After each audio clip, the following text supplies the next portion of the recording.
Hello, everyone. Good morning, good afternoon, and good evening, depending on where you are.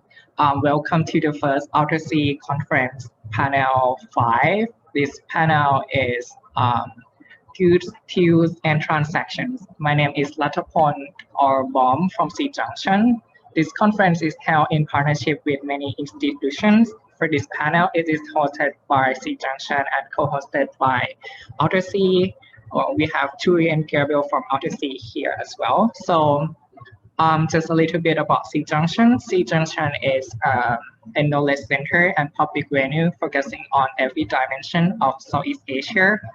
We not only hold event, discussion, workshop, exhibition, but also do special initiative online, whether it be storytelling initiative or small camp program. So for more information, you can see on our website, cjunction.org, or our social media. This session is now being live streamed to C Junction Facebook page as well, and it will be recorded for the record, So before we start the session, Turi already mentioned some rules to follow, but I would like to just say it again. So first, for easy identification and smooth entry into the session, please indicate the full name for the Zoom profile. If possible, you may want to turn on your camera for better interaction. Second, please make sure that you are on mute unless you are presenting. And lastly, use the chat box to raise a question or to give a comment by mentioning first your name, second to whom you would like to address the question or comment, and follow with your question, comment, or opinion. For the panel 5, goods, tools, and transaction, the chairperson is Ikra Anugrah. I already saw you here, so let me introduce you for a bit. Ikra is a political scientist specializing in development, democracy, social movements, and modern and contemporary political theory. Currently, he is a Japan Society for the Promotion of Science postdoctoral fellow at Center for Southeast Asian Studies, Kyoto University. He also serves as a research associate at the Institute for Economic and Social Research, Education and Information in Jakarta. So from now, I'll pass the floor to you, Iker. Iker, I'll put you on spotlight. Sure. Here. Oops. Hold on. Okay. All right. Okay. Iker, you may want to start from now. Okay. Yeah. Are we good? Yeah. Can everyone hear my voice all right? Yes, perfect. Okay, perfect. Good morning, good afternoon, good evening, depending on your location. Thank you so much for having me here. I'm Ikra Anugrah. You can call me Ikra. I'm a postdoc fellow at Center for Southeast Asian Studies at Kyoto University. First of all, thank you so much for the conference organizers, Gabriel, Truly, and our hosts for this session, C Junction. Thank you, Bom, for opening the session. Today, we're going to talk and discuss about goods, tools, and transactions, as well as alternative materialities and non-commercial circulation in Southeast Asia. I won't take too much time because I want us to hear more from our presenters and have more time for discussion. But let me just say a few words about our panel for today. We have 3 presenters covering 3 interesting topics, and I will introduce them very soon. But this is a panel about goods, transactions, and commodities, and many other forms of interactions in Southeast Asia, including commodity or goods, commodity human or goods human interactions. This panel tackles a number of questions that we think it's important, especially in the study of materialities, commodities and transactions in Southeast Asia. I'm just going to read some of them. So the main the main question that we'd like to address in this panel is, how is the transaction of material productions and immaterial goods, including ideas, for example, mediated by social organizational modes of regulation that compete with, run in parallel to, or complement the capitalist model of accumulation? So this is the main question that we're grappling in this panel. So we're going to look at different organizational modes sustained by clientelist local networks, for example, whether the circulation of goods and ideas can be oriented towards small scale and intergenerational solidarity, rather than stimulating the desire for market-based capitalizations, and whether technologies of expression, information, circulation, and communication can be used to promote social emancipation. So these are the questions that we're grappling in this panel. And our three wonderful presenters today tackle this issue. And allow me to introduce our presenters for our session. First, we have Randiano Tamlan, who is a community organizer at Lakoat Pujawas, a community organization in Molo, West Timor in Indonesia, who's been working closely with this community since 2016, and he also holds a master's degree in development studies from the University of Sydney, and he's particularly interested in studying issues pertaining to neoliberal governance and its impact on Indonesian rural communities. And Randiano will present a paper entitled "Indigenous Knowledge and Social Movements: A Lesson from Molo, Indonesia." Our second presenter is Arya Wirayuda, a doctoral candidate at Eötvös Loránd University in Hungary, who will be presenting about Islamism, economy, and authoritarianism in Indonesia. He is also a lecturer at the Faculty of Humanities at Airlangga University in Surabaya, Indonesia since 2012. He's a historian by training, and his primary research and teaching interests are the history of Islam, history of economics, social movements, research methods, and Southeast Asia. He's published pretty widely, and he's been involved in several prominent Muslim organizations. And our last presenter is Dr. Priya Purto. I hope I don't. I hope I mention your name correctly. So Pierre just recently defended his PhD thesis, if I'm mistaken. So congratulations for Pierre for your defense. I know it must be much more challenging to do that in the context of pandemic. But congratulations. And Pierre will be presenting a talk entitled "Are Thai Sound Systems a Hegemonic Tool or a Weapon of the Weak?"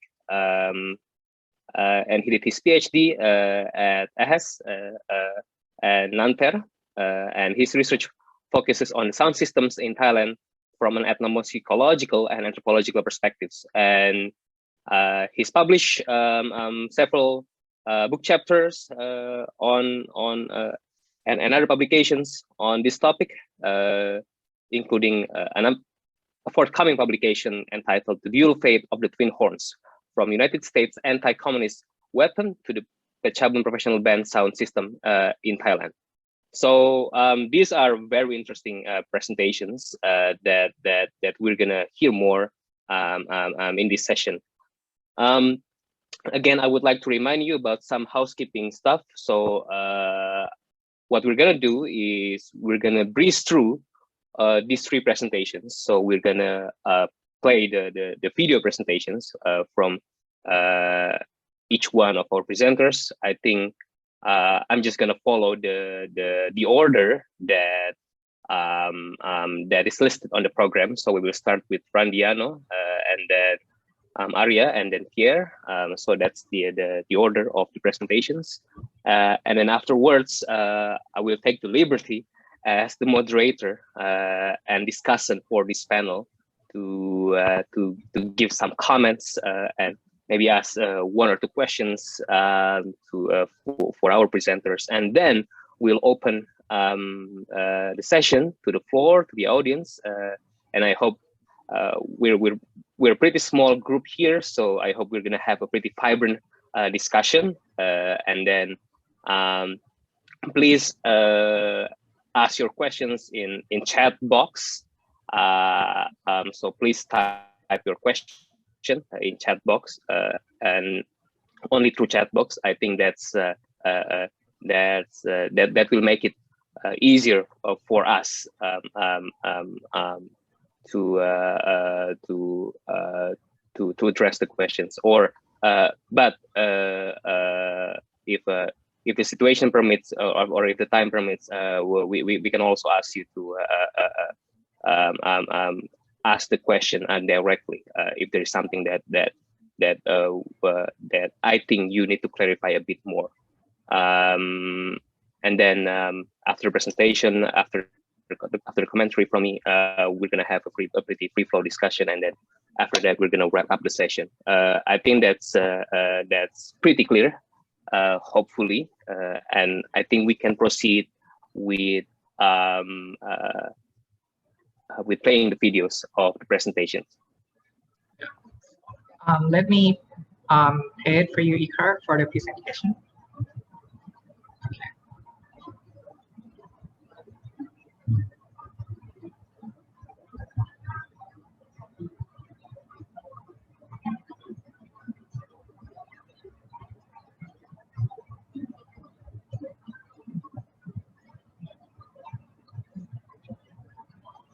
Hello everyone, I am Randiano Tamelan from Lakoat Kujawas, a community organization in West Timor, Indonesia. First of all, I would like to deliver my biggest gratitude for ALTERSEA, who allowed me to deliver my presentation in its first international video conference. My paper is about indigenous knowledge and the social movement, a lesson from Molo. Let me start my presentation by reading the philosophy of Molo. We are our world, so it covers our land like our skin. Water flows through the land like our blood. The stones holding the land together are our bones. The forest moving with the wind is our hair. We are our world. People of Molo regard their biological body as the land of Molo itself.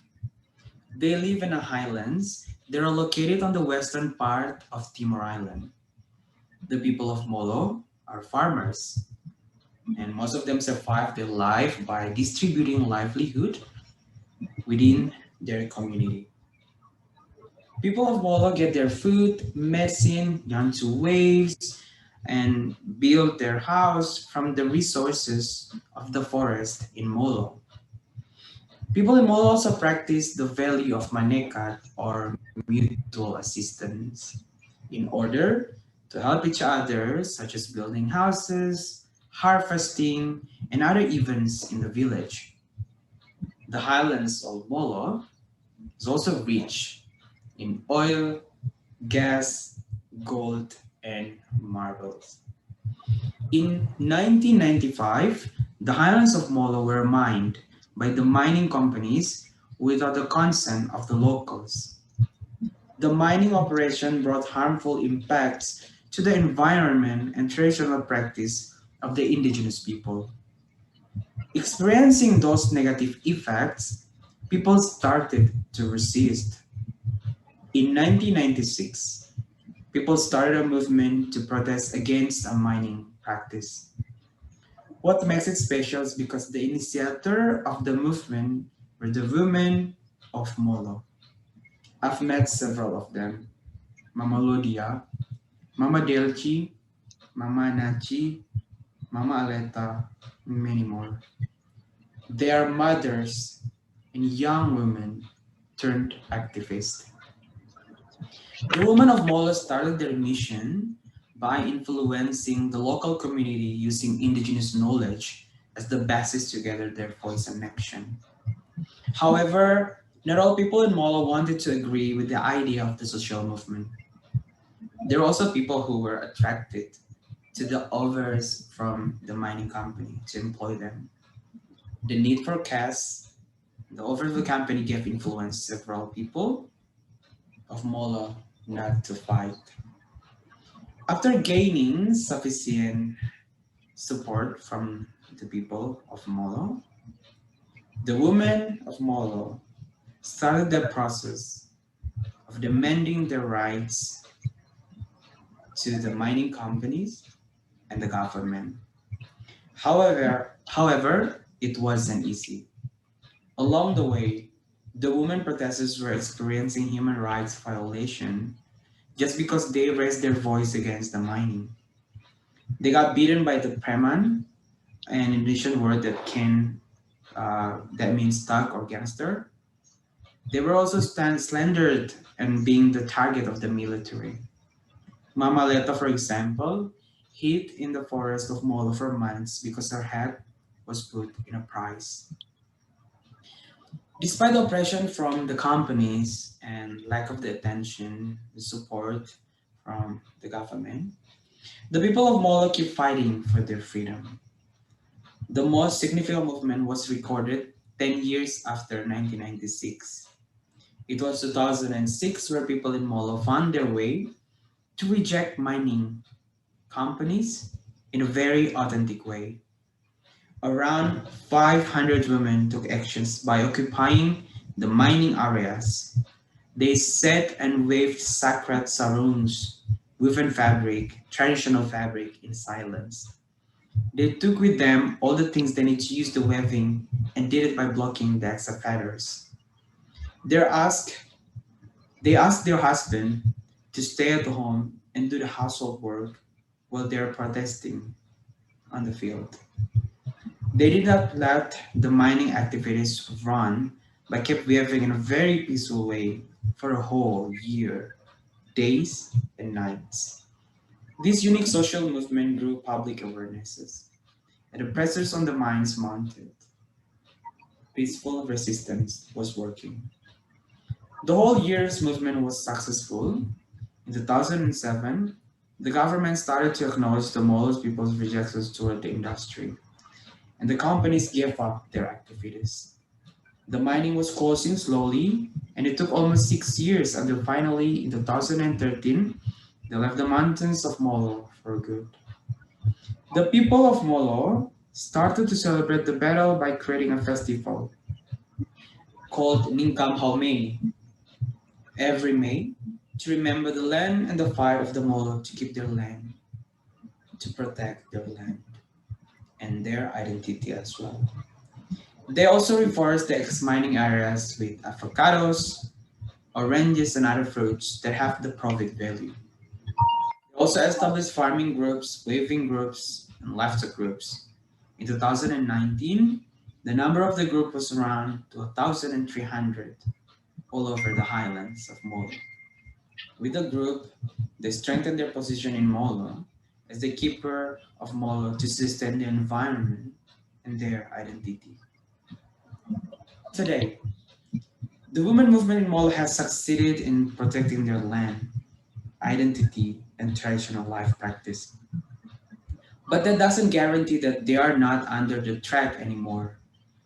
Young people today are aware that for a very long time their identity has been threatened by the neoliberal government policies. So the struggle to maintain their identity and rights as indigenous community continue to this day, and it is very important.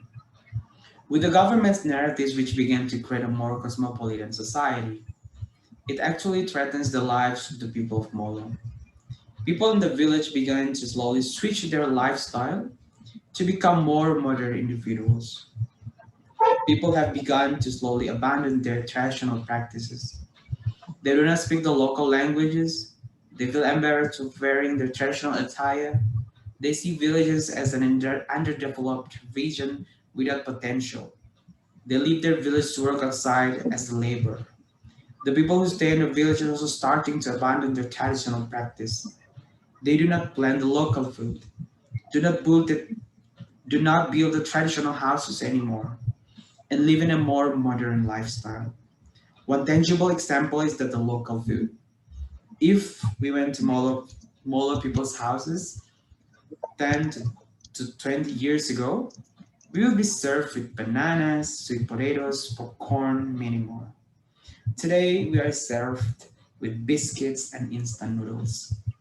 They're also starting to forget the value of the Molo people, who live in a mutual obligation to keep their land, water, forests, and rocks, and most of all, their identity.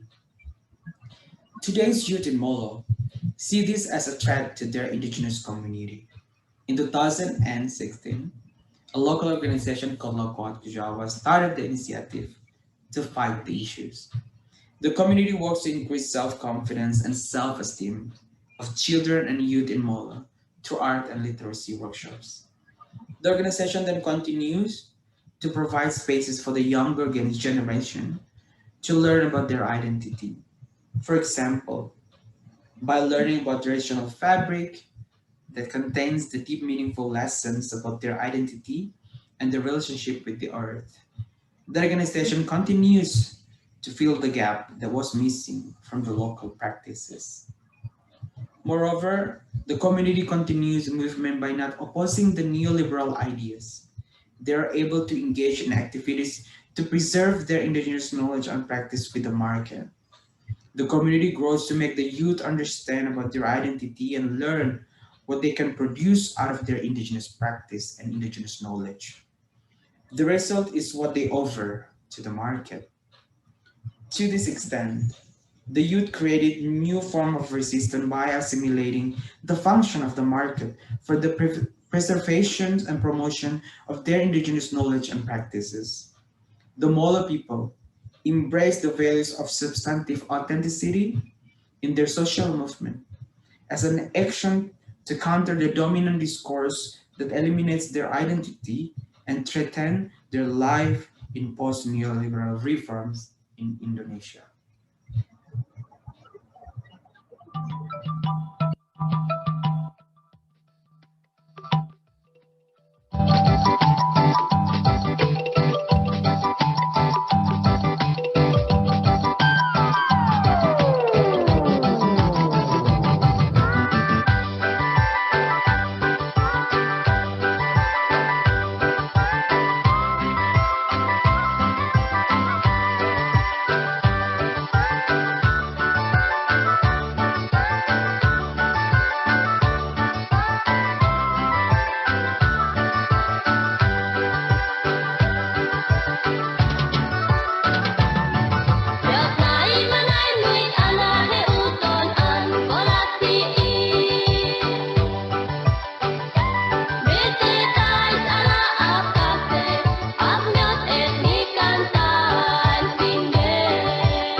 Thank you very much for the invitations. I would like to introduce myself. My name is Arya Wandawira Yuda. I'm PhD student at Pascuran University, Budapest, Hungary. I would like to thank the Committee ALTERSEA Conference for having me in this first conference. That really grateful for me to attend here. Even in this situation, we can see each other offline. In these occasions, I would like to point out my part of research titled Islamism, Economy and Authoritarianism in Indonesia. The first, my keywords are Islamism, Islamic economics, movement, new orders, authoritarianism in Indonesia. The relationship between Islamism and the Indonesian economic system is relatively recent inquiry. Body of literature has examined aspects and influence, but some other elements is in the history of Islamic economics are still understudied, especially in the context of Indonesia under new other authoritarianisms. In particular, models and ideas advocated of Islam's economic movement resonated with anti-dictatorships, ideas and oppositions of Indonesian Islamists. Indonesian authoritarian government saw Islamism as both negative and positive. Negatively, as Islamism was seen as a hidden or overt threat to the authoritarian New Order government, controlling and repressing Muslim activists and civil society became the most powerful method in the middle of the compromise with various ideological discourses for decades. In the New Order, particularly how to government under the capitalism. Positively, Islamist groups were seen as a potential force to support the government. The study of the history of Indonesia studies the relationship between Islamism and politics, but at the same time has not examined the relationship between Islamism and the Islamic economic movement. In fact, under the shadow of Thai government supervision, Islamic economic practice emerged dynamically in the New Order. The models and the ideas advocated by the Islamic economic movement resonated with the ideas of anti-dictatorship and opposition from Indonesian movement. My questions are, how was the relationship between Islamic economics and Indonesian authoritarianism? How Indonesian Muslim organizations strategically use Islamic economics and Islamic economic values to fight against dictatorships.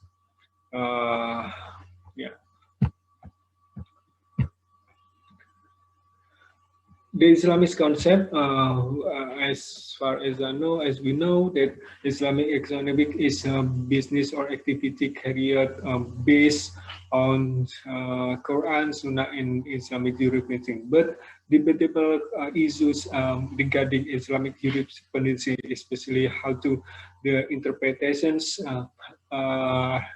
had many differences between nations and locally and nationally. The Islamic economic activity system is pro-pure without being encouraged, tolerance, patience, humanism, and others. Yeah, many improvement in Islamic economic concepts, but Indonesia still limited, as I know, in all orders and new order era. But Islamic banks established in Indonesia in 1991. Even though some economic practices show Indonesian is really Islamics in economics, particularly how to many Muslim organizations express and practices Islamics in their economic activity. Indonesian authoritarianism is unique issues, unique notion, but the central ideas of authoritarianism, such as high-handedness, arbitrariness, and rigidity. Nine aspects of authoritarianism contains conventionalism, authoritarianism, submission, and other. But some scholars also prefer semi-authoritarianism in Indonesia, especially in New Order era, because of political equilibrium or stagnations continue even while the countries underwent a rapid economic alter. For me, it is really interesting if I correlate with semi-authoritarianism in the economic system when in the New Order era in 1980s, 1990s. Authoritarianism in Islam, the relationship between conservatism and dogmatism tending to favor dictatorship had a strong connections. Several cases show that conservatisms or the actions of authoritarian Islamist organizations were dealing with an autocratic system government. Islamic activists also had to negotiate with authoritarianisms. New Order employed oppressive methods, beginning as a pure military dictatorships, especially in 1980s, 1990s. However, the bright developmental success cause of this experience was violence, disrespect for the rule of law, and denial of political and individual rights, not to mention the environmental attack. Suharto and his followers adopted, modified, and developed synchronous authoritarianisms in guided democracy with different contexts. Most Islamic organizations were placed under networks of state patronage and tight administrative control by the New Order administrations, primarily through establishing the Department of Religions. We can put also MUI in 1970, in the late 1970s, when the MUI was established by government. MUI as a bridge of a new order and civil society at the time, especially the Muslim interests or degrees or etc. From 1988 to 1975, Suharto insisted on the importance of development and religion as a motivating factor for development. Even the government enhanced support and accommodation of Muslims community. Muslim communities saw that it is an opportunity to introduce Islamic economic, even the Islamic economic ideas, particularly Indonesian ideas, Indonesian spaces, was introduced by some organizations, some prominent scholars, Muslim scholars in the 1930s until the 1970s. But this policy from new government is the big opportunity, the big chance for Muslim organization, Muslim activists to improve their method, their way to ground the Islamic values, especially economic systems. Islamism contains Islamic economic discourses, but the application of Islamic economics in the early days of independence was quite problematic and continued for the future decades. But we can notice that some regulations, some policies adapt also Islamic values. We can see in 1945 the constitutions and the implementation of agrarian law also in 1960 and 1974 and etc. Muslim cooperation with Suharto's regime during the New Order was motivated by religious as well as pragmatic considerations. The consolidation of the government with Muslim activists in the 1980 until 1990s resulted in a concrete form of the application of Islamic economics. It was an effort to Islamize capitalism and reflected an essential contentious. The Islamic movement, we can notice that some Muslim organizations took the important role of the Islamic economic movement. We can notice the organizations such as the Muhammadiyah, NU, ICMI, HMI, yeah. In the HMI also, HMI in the 1990s. At the beginning of the new era, Muhammadiyah struggled to implement Islamic economics, but in 1980s they changed their interpretations with NU also they identified interest as interest, riba, or unsuri as fluid issue, or in Arabic mutasabihat, a legal issue that is not clear, that needs more extensive scrutiny. The Muhammadiyah allowed its members to the transaction with existing banks, while urging its members to establish a more Islamic banking system. The Muhammadiyah recognized that the state banks had played an essential role in economic development, and the Muslims could not isolate themselves from the influence of the banks.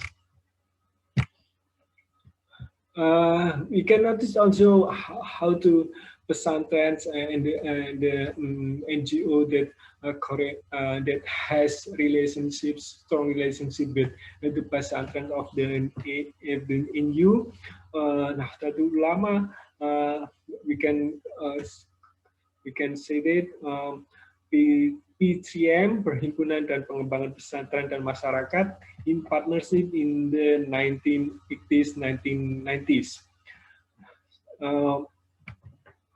We can see the interesting method of the NU, when the NU was led by Abdurrahman Wahid or Gus Dur.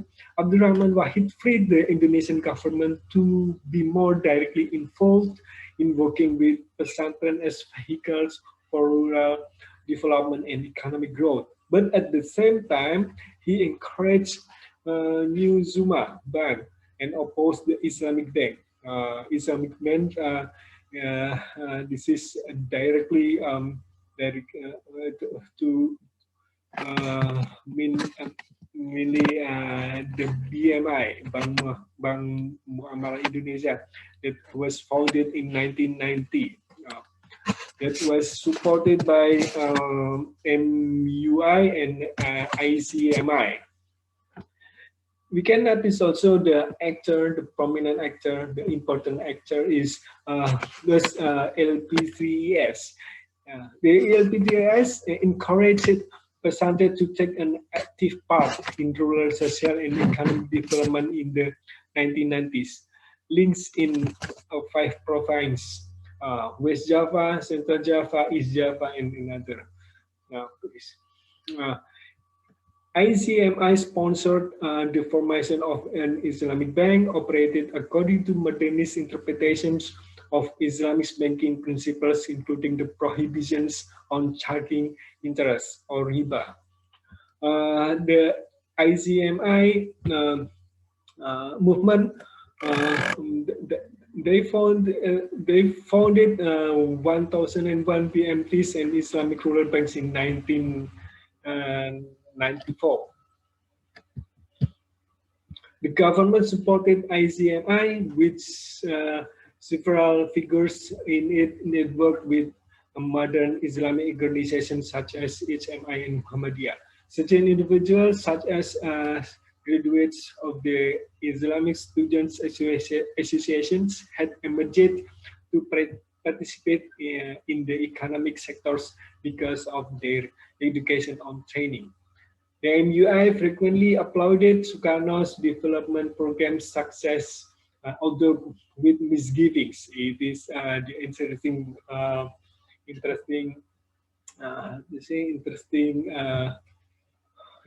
choice of MUI. When the MUI was founded in 1975 by government, but in 1990s, the MUI was really careful to support the government with misgiving also.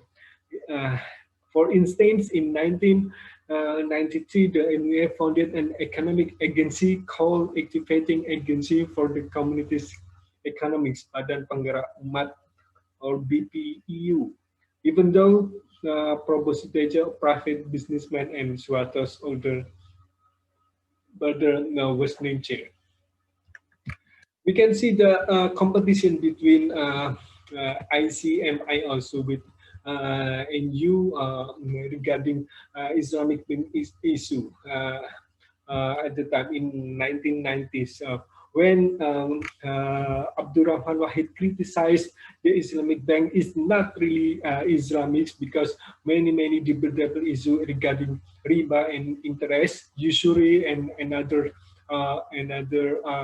complex problem interpretations regarding Islamics, but at the same time, ICMI was supported by government and the NU was led by Abdurrahman Wahid, had a different movement of how to practice Islamic economics regarding the Pesantren development.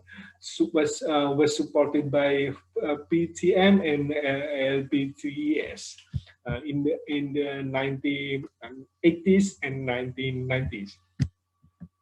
The Bank Muamalah Indonesia (BMI), as I told before, was officially created signed by more than 50 high-ranking officials and businessmen, even now supported by specific rules regarding Sharia banking as a legal umbrella. This is very unique. How the Islamic economic system grounded in Indonesia, but without any specific rules and certain rules as a legal umbrella. Bank Syariah or BMI continue to improve itself. They had the profit sharing rules in 1990s. But law of the Republic of Indonesia, number 7 of blah blah, concerning banking did not explicitly state the concept of fikih muamalah in bank operation being bank on Sharia principles. New economic practices, we can say about this because most economic practice that organized by some Muslim organization and supported by government. Also, since 1994, the National Sharia Arbitration Board, National Form, which only acts as a mediator and was not legally binding. The practice of Islamic law in the economic was also fraught with various problems that rise due to the tug of war between the interests of the parties in economic matters. Meanwhile, there was no statutory regulation that explicitly regulates this issue. In my conclusion, that the Islamic economic movement was against the new order government because the new order government tends to be conventional, Western, and secular. Islamic economic as a vehicle for grounding Islamic values, the Islamic economic was a pragmatic option for opposing and negotiating dictatorships. And the last, Islamism was negotiated with several other values from Middle East, especially how to linkage between Islamic bank at the time. But at the same time, locally, nationalist, the Islamic bank negotiated with another actor another actor was influenced were influenced by Western ideology and customs also to drive the Islamic economy. When we discipline with the concept of Islamic economics, it's not really regarding only of the two Islamic bank, but wider pragmatic issues regarding Islamic economic system. Okay, that's all. My presentations. I will be really grateful if any comment and any critics for make my research improve. Yeah. Thank you very much. Good evening and.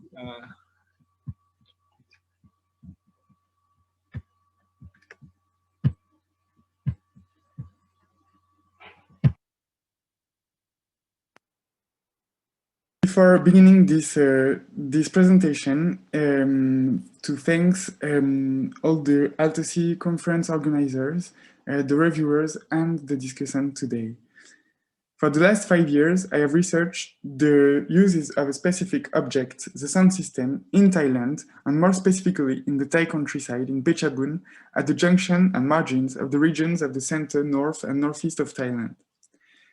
Sound system is a technological apparatus that amplifies and transforms sound by translating the physical signal into an electrical one, which permits in the process to apply effects, to gain intensity, and at the other end of the apparatus, which is the loudspeaker, to intensify certain registers of sound, bass, medium, and or treble.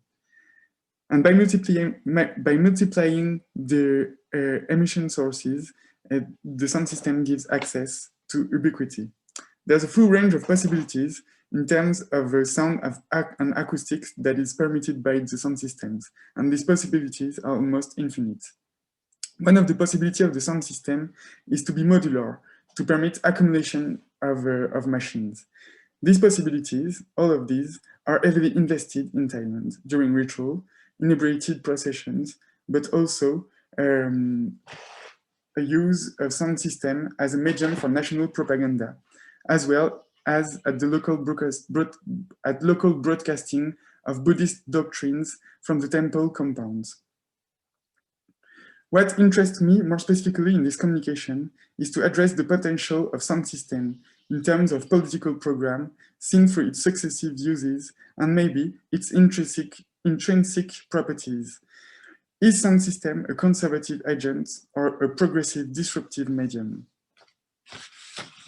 Before going any further, I would like to describe more the different characteristics of the sound system, both in general and more specifically in a Thai context.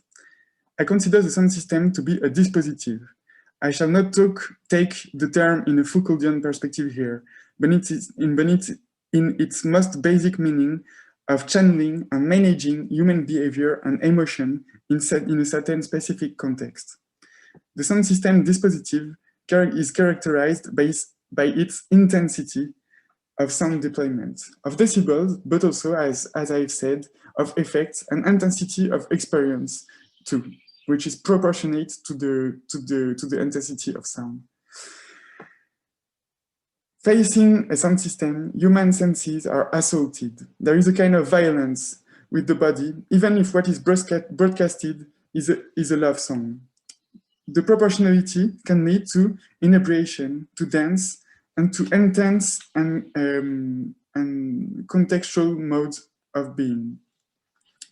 This leads us to another characteristic I consider to be intrinsic to the sound system dispositive. It's that it's absolutely collective. For the intensity intends to reach the maximum amount of people possible. The gathering of people leads to an exponential increase of intensity. There is indeed a kind of virtuous circle, not in the sense that it is altogether positive, but that it serves its own existence and perpetuation. The Thai sound system is not so much different than any of its existing counterparts in the world, both in terms of technical and in terms of effects. If we should mention a few of them, there is the reggae sound system that made the very term of sound system to win its spurs, or the techno music one, which is animating the rave parties. If its technical and general effects are overall similar, the Thai sound system uses are really different from its reggae and techno counterparts. The first main aspect in its difference is, I would say, is its transversality within society and within different repertoire.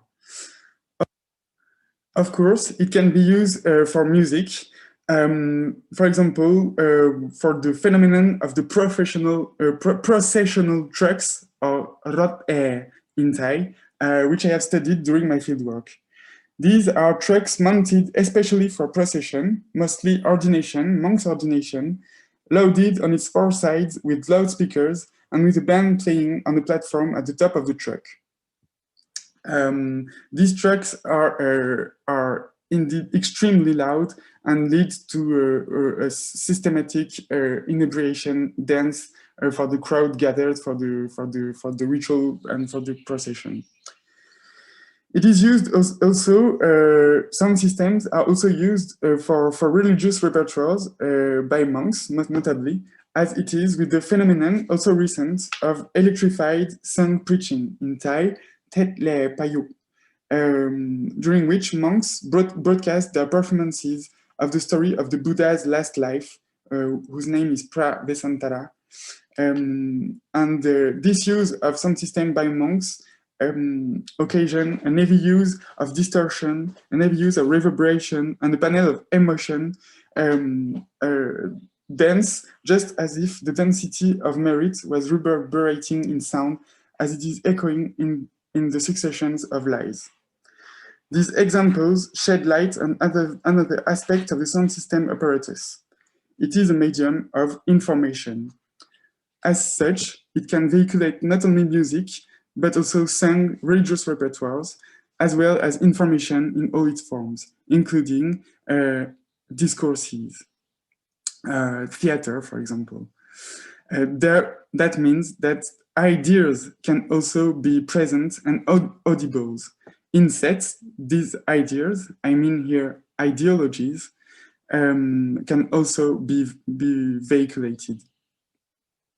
A quick remark here is that as a medium of information itself, music and religious repertoires can themselves convey ideologies. It is easy to spot in Thailand when the broadcasting is coming from the power that is ruling.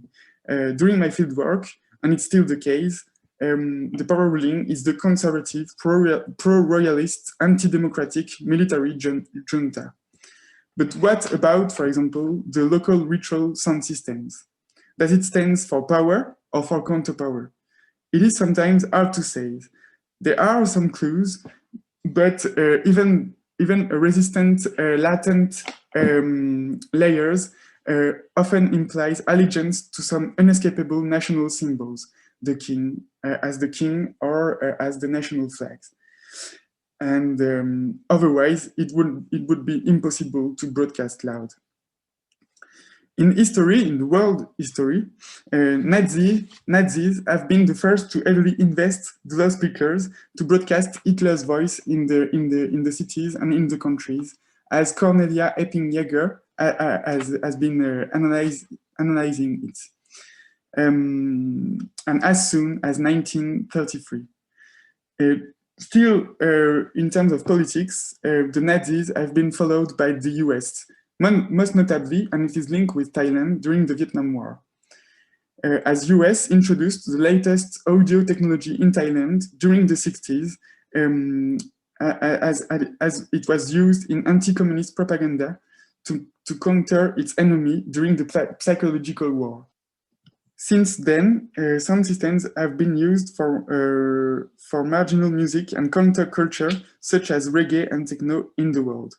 Still today, as in Thailand, there exists a national grid of loudspeakers in China, for example, which broadcast national propaganda on a daily basis. So actually, sound system doesn't stand with power or with counterpowers, especially with progressive or conservative, especially with capitalistic or communistic, especially. It doesn't stand with hegemonic power or resistance. There exists, this is my conclusion for now, no ideologies intrinsically attached to the sound systems. As with art and as with any medium, the potential in terms of resistance and hegemony all depends to multiple factors and mostly the context.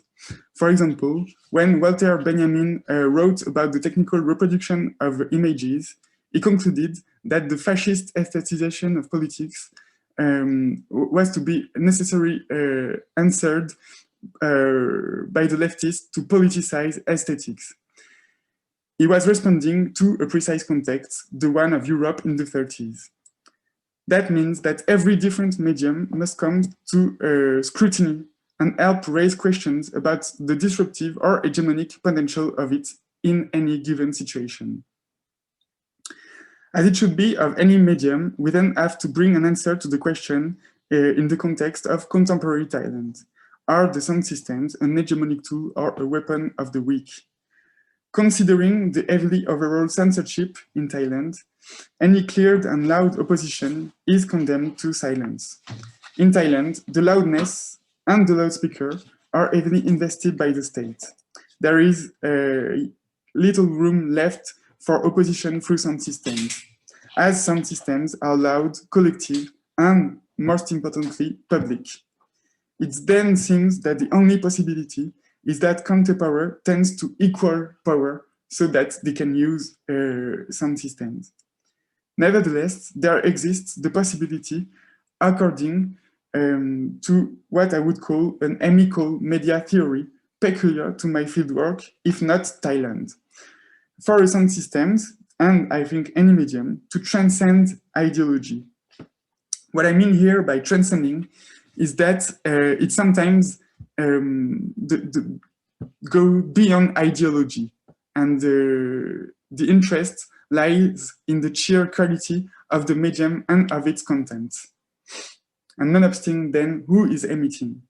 I got a quick story that is taken from the ethnography of Benjamin Tosig in its PhD thesis, Bangkok is Ringing, on pages 257 to 267. He's talking about the demonstrations that took place in Bangkok in 2004 2014, I think, which opposed red shirts to yellow shirts. And during a manifestation, a protest from the red shirt, who were the counter-power at that time, the military installed a sound system which was broadcasting music loved by the red shirt. And besides the fact that the red shirt was actually opposing the army at that precise time, the red shirt began to enjoy the music broadcasted by the army and by the conservative army, and enjoy and in a way join the conservative power at that precise time. My conclusion would then be that maybe the fact that the theorists of media said that no ideologies is intrinsically attached to any medium is especially true in Thailand, because the local national media theory integrates the fact that no ideology is attached. And they go beyond that even more, that even if an ideology is attached to who is broadcasting, they would still give attention to the sheer quality of the medium and of its content. That would be my final conclusion. Thank you very much.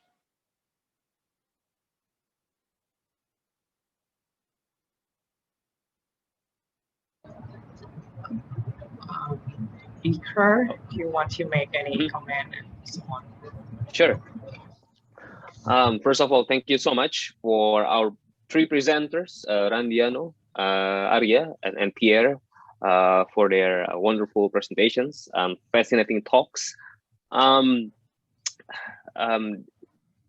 These are very, all of these are very interesting topics, and I think we're going to have a productive discussion on these topics. But I'm just gonna make I'll try my best to make some best comments. I jotted down several notes for each presenter, and in our session today we've discussed commodities presented by Randiano, immaterial goods or ideas as presented by Arya, and tools, right? As presented by Pierre, and their connections with the broader social landscape. And I think that's the part that makes this session interesting, is this connection between the materialities in goods, in tools, in ideas, and their connections with the broader social landscape, how they influence the social world, and vice versa. I guess these are not real questions. These are just these are more comments than questions from me. And you can address this, I guess, later or right now, because these are not real questions. For Randiano, thank you so much for your wonderful presentation on local resistance in Molo. One line of inquiry I think that you can pursue further is the the limits and achievements of this of using or engaging with the market as a strategy for alternative livelihood. So you mentioned that this newfound cultural expression, resisting the intrusion of big capital into Molo, right, and combined with sort of small scale enterprise or business experimentations by local communities. This works to some extent in a number of contexts, but one possible criticism of this approach, right, would be what extent this would be effective or truly transformative in the long run. So I'd like to hear more about what are the limits and achievements of this strategy of limited market engagement conducted by local communities in Molo. So this is something that you might want to pursue later down the line. For Arya, thank you so much for this presentation. I think this is indeed a pretty understudied topic as well, the relationship between Islamic economic ideas and the authoritarian government, the authoritarian regime under the New Order era, and how Islamic and Islamist activists use this idea to engage with the regime. I think in your conclusion, you mentioned that one of the very first point you mentioned that Islamists or Islamic activists of different persuasions use this idea to fight against dictatorship. But then in your later points, you take a more nuanced position, right? That they don't necessarily use this idea to fight against the regime, but sometimes they use this idea to push for some accommodations, right, from the regime. So not necessarily opposing them in an open way, or opposing them openly, right? So I think your three other points is more accurate in describing what happened back then, rather than arguing that it's just they're using it. They were using it for opposing the regime, right? So and that's the area that you can elaborate further. You mentioned in your examples, in your stories, as well as in your conclusion that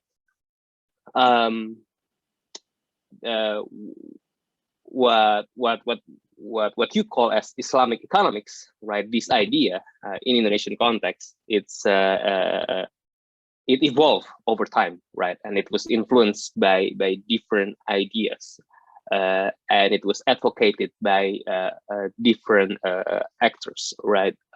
With different understandings, and so that's the area that I think we will benefit from hearing more about.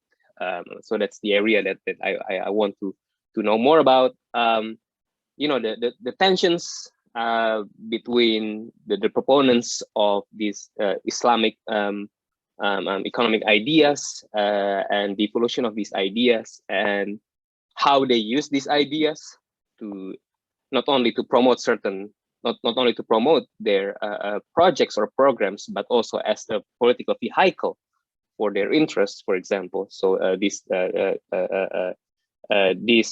think need further exploration, right? And I'm also interested in the strange mixture or alchemy of these ideas. You mentioned that some of these were influenced later on by Islamist thinking, for example, from the Middle East, or similar trends in other Muslim countries. But earlier, this idea, this experimentation was sponsored by none other than Friedrich Naumann Foundation, which is a social liberal organization. So you see this strange mixture and coalition of ideas and influences coming together and shaping the so-called Islamic economy, the shaping the notion of Islamic economy. So this strange mixture, I think this is the interesting part of your study that we'll benefit from hearing more about that. And lastly, Pierre, thank you so much for the fascinating talk as well. Yeah, Walter Benjamin is obviously the name that pop up in my mind and directly when I as I watch your talk, your presentation. I'm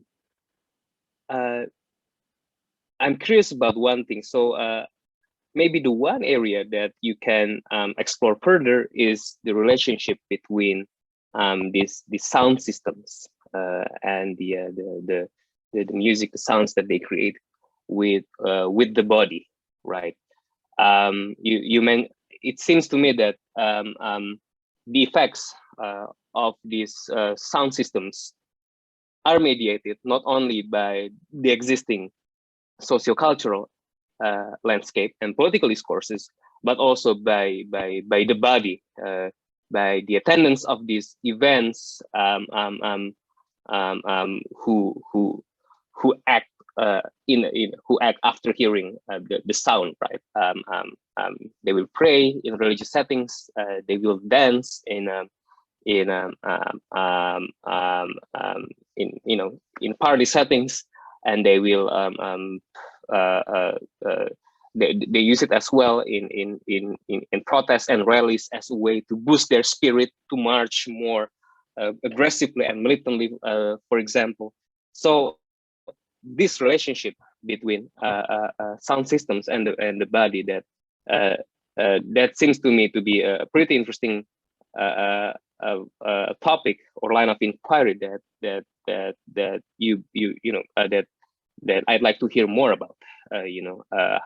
How the sound systems are mediated not only by the existing social, cultural, and political landscape that you just mentioned, but also by the body and bodily experience of the Thais, right? So that's a pretty interesting angle to look at, I think. So those are my comments, and you can address to my comments at any time, or if you don't feel the need to do so, then it's totally okay as well. And now we will switch to the question session, the discussion session from the floor. If I remember correctly, we will also take some questions perhaps from audience watching from Facebook. So I think if you don't mind, Bom, perhaps you can pick one or two questions occasionally. And before I will read out the questions, again, I will mention the guideline, the rule for the Q&A session. So if you would like to ask a question, please type it in a chat box. Please type your name, identify yourself, and to whom your question is addressed, and I will read out the questions. And if time permits, I might ask you to clarify your question. But if I think it's pretty clear enough, then we can proceed to the next questions. All right. This is a questions from Teresia Sanubari. So this is from Randiano. Hello, I am Tiwi. I want to ask Randiano, for the women activists you mentioned before, why they ask their husbands to stay at home while protesting?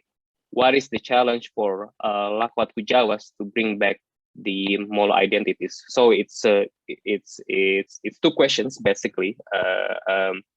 About the role of the women activists, why they ask their husbands to stay at home, why are they at the front of this resistance, and what is the challenge of their organizations in bringing back the Molo identities? I will take 2 or 3 questions for each round. So that's the question for Randiano.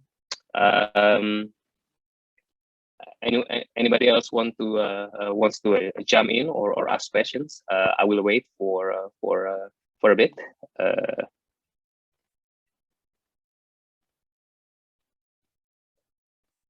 Anyone? If not, okay. I will let Randiano to address this a question from Tiwi. Please. Thank you, Ikra, for giving me the chance to answer the questions. Also, thank you, Tiwi, for your questions. It's very interesting questions. Why the women ask their husband to stay at home? Simply because of their discussions. So the women, they're the one who started this initiative from 1996. And in 2006, they think they got enough. They do not want to face with these mining companies anymore. So they actually talk to their husband that you better stay at home, let us do the job. Why I asked one woman why they did that, because first, if the husbands of if the male of Molo who come to resist the mining activities, then it will be in violence. So the women say that they will do it peacefully, and they do it in a very authentic way by waving, and that is something that is very beautiful and strong at the same time. And it's if we can see it clearly as well, it's not easy to finally push their husband back at home and do the house chores, take the water from the river, cooking food for the children, taking care of the family, because in Molo it's a patriarchy society where those jobs is done by the women. But because of the strong indigenous knowledge, the strong belief that, you really need to keep your land, the husband, they finally gave up their patriarchy status to their wife and to conduct the resistance in the sites of minings. And the next question is, what is the challenge of the Lakoat Kujawas as the community organization to, preserve this indigenous knowledge and the indigenous practice? Definitely with the lack of actors, the lack of young people in Timor, in Molo. Because as I mentioned before in my presentations, with this cosmopolitan lifestyle, people started to leave the village because they think they cannot get anything in a village. The cash is more in a city compared to the village. This is something that I want to add as well. Timor, especially the Molo village, in a Timor Tengah Selatan region, but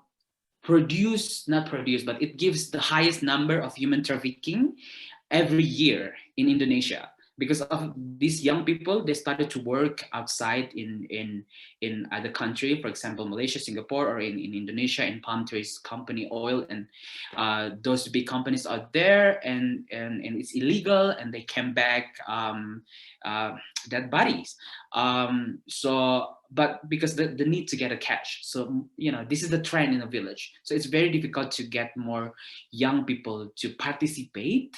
But the solution is that now we go to the more younger children in a village, those who are still in high school, to capacitate them, to make them strong, to practice the indigenous knowledge, and to just stay in the village and then develop all the potentials there. So that's my answer. Thank you, Tiwi. I hope you get the answer. Thank you so much, Tiwi and Randiano. And if I might add a bit, this is something that deserves further exploration as well. The role of the local women activists or local women leaders in these initiatives, in these movements. I myself witnessed sort of the same pattern in other parts of Indonesia as part of my research. This is something that I also see, for example, in South Sulawesi or Bengkulu, for example. So, further inquiry on this topic is in order, I think.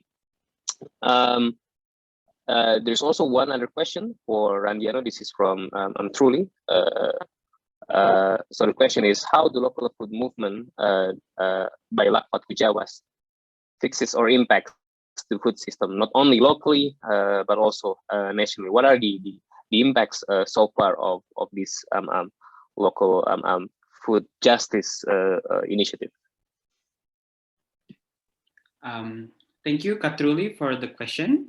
Well, since I stay in the village for a very long time, and then we are doing this project as a lean experimentation as well. So we haven't seen like the biggest impact, the bigger impact of how like how this local food preservation impact the food systems, especially in the national level.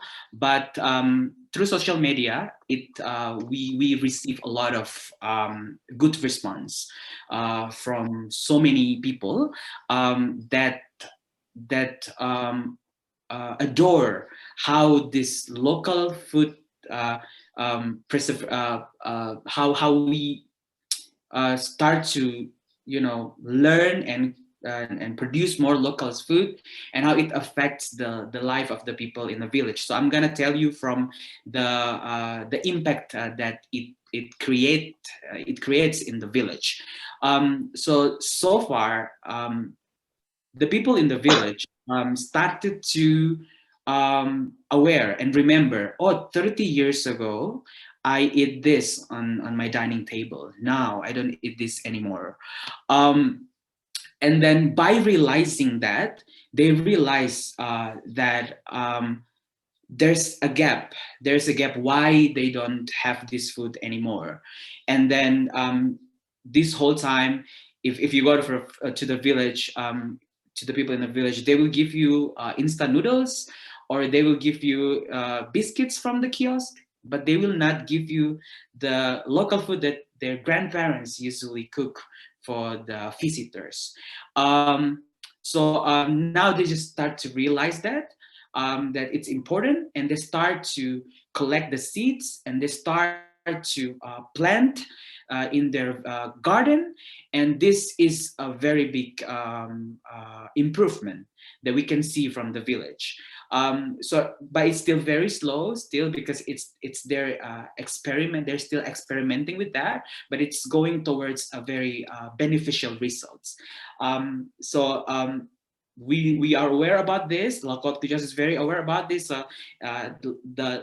The organization keep posting on social media, and use how the power of social media and the power of market to to produce this knowledge and as well to inspire many people, especially those in the village, that you have a lot of potential in the village. You can come back. It is the decolonizations of food, decolonizations of identity, and in Lakot Kujawas, it shows a good progress. So I hope this answers your question, Katruli. Thank you so much, Bung Randiano, for your answers and elaboration. We have 10 minutes left, and in the interest of time, I'd like to give the rest of the time to Pierre and Arya to add something or address my perhaps addressing my comments earlier. I will start with Pierre. I guess I just mentioned my comments to your presentation, and Bom also gives his comment on the chat box. He said it's interesting to look at how sound system, for what seems to be on the aesthetic purpose, and that it has multiple roles, right? That there's message behind it, and the way people use it to counter states' hegemony. So that's the comment from Bom, and I mentioned about the connection between sound systems and the body. Pierre, you want to say something? Can you hear me? Sure. Okay. Yes, that's thank you for your remark, Bom, and thank you for your very interesting comments and remark too, Ikra. So yeah, that was part of my argument, that that there is actually no there can be ideology attached to some system, but nothing is is intrinsically attached to it. So sound system can vehiculate resistance. So it can be the case for Molam, even if sometimes it's a bit hidden too, or it can vehiculate the state ideology and state hegemony. But in that case, it would be much more clearer. It would be much more clear that it comes from the state. And maybe the resistance in terms of Molam and resistance in general, I would say, through some systems would be a bit hidden, as you put it, and maybe latent and not so clear. Maybe because of censorship, precisely. And among other factors, because maybe what consists in the resistance in the northeast of Thailand, for example, would not be the same than resistance in the center and in the capital in Bangkok, for example. Maybe I can just add a few answers to what you said too, Ikra. I don't know if that's the case, or if I leave the floor for Arya to answer first. I don't know. You can add briefly. Yeah. Okay. So yeah. Really briefly, thank you. The body is of course really important when we think about the relationship between humans and sound system. So it's true that I try to start from the collective and to try to stick to the collective, but of course every level and every stratus is important, and so the collective is important and have its own existence. Sometimes you can feel like this when it's facing some systems. Individuals are important, and within individual bodies are of utmost importance. And maybe that would be a really good question: is how the body experience convey a certain ideology or not. So what you said, like, is so true, that it gives a boost of energy, and this boost of energy can be used both for protest, for resistant protest, but also a boost of energy for I don't know, for conservative agents to accumulate and to perpetuate violence sometimes. Right. So this boost of energy doesn't itself have any ideology attached. So that is definitely a question I need to address more. Thank you very much. Thank you so much. And last but not least, Mas Arya, on the strange alchemy, on the strange mixture that shapes the notion of Islamic economy in Indonesia, please. Yeah, thank you, Mas Ikra. Interesting comment from you, and interesting questions. I already wrote down my papers, some of argumented Muslim organizations in Indonesia is quite brilliant to combine strategy, method. Yeah, I have to say like that quite adaptive to oppose the authoritarianisms in New Order era. We know that many prominent Islamic movement in Indonesia in 1980s, 1990s was also from the biggest organization from NU, Muhammadiyah, ICMI, and others. That's why their movement always sometimes unpredictable from authoritarianisms.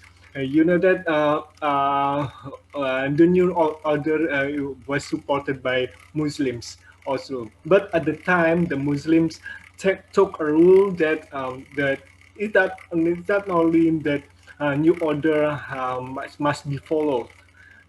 Must be followed without criticals. And then the Muslims organization took the rules how to promote Islamic values, and at the same time they were very carefully to regime at the time.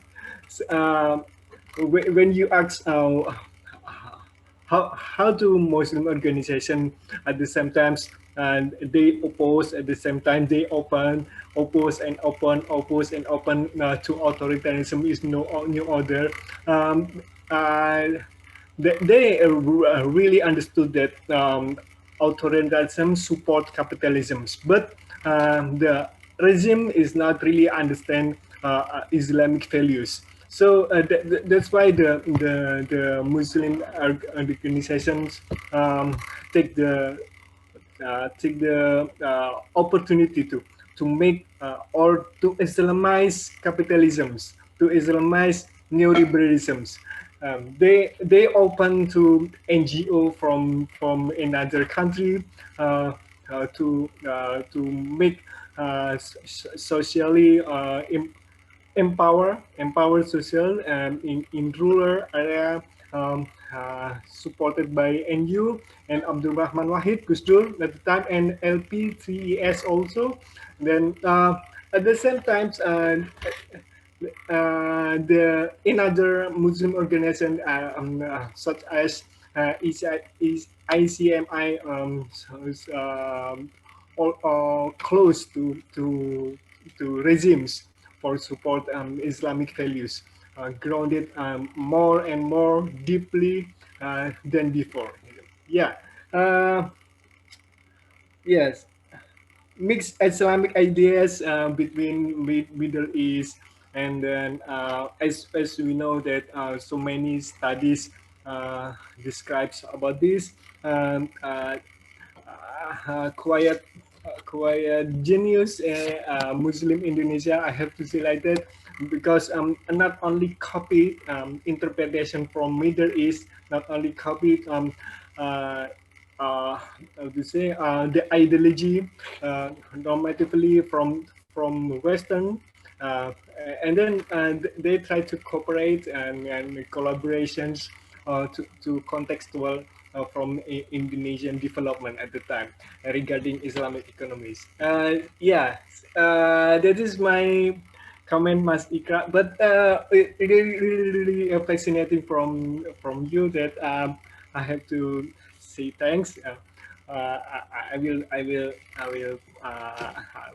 put in some arguments for this. Yeah.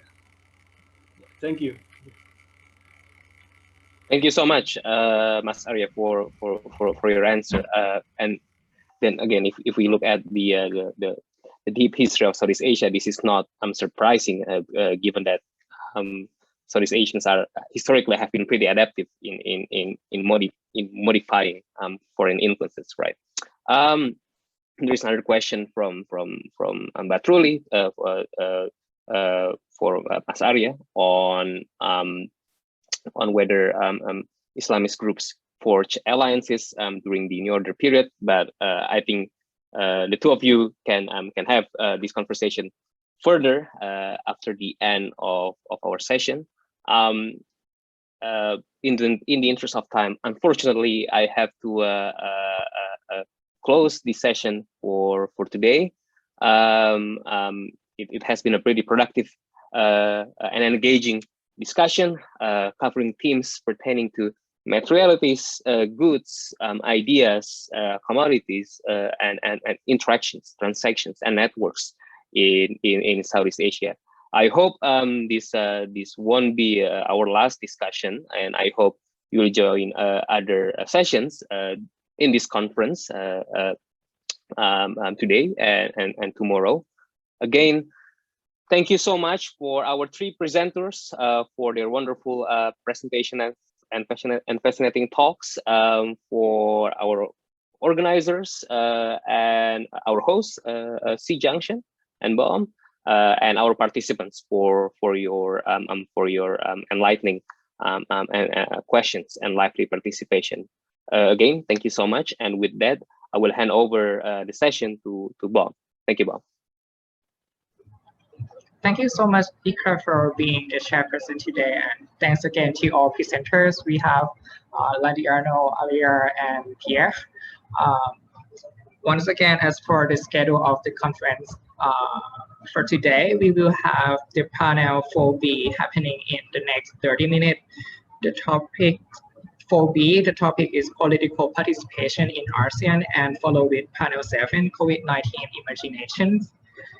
For tomorrow, we will have panel 8A, 8B, 9, and 10. You can see more information on ALTERSEA website, and after our panel, it will be followed with Launchable Myanmar and open discussion. Then we will close the conference. So if you wish to rewatch any panel that you missed, or even this panel, it will be available on ALTERSEA YouTube channel soon. So thank you again for everyone to join this session. And I'd like to close the session here. Thank you so much. Thank you so much.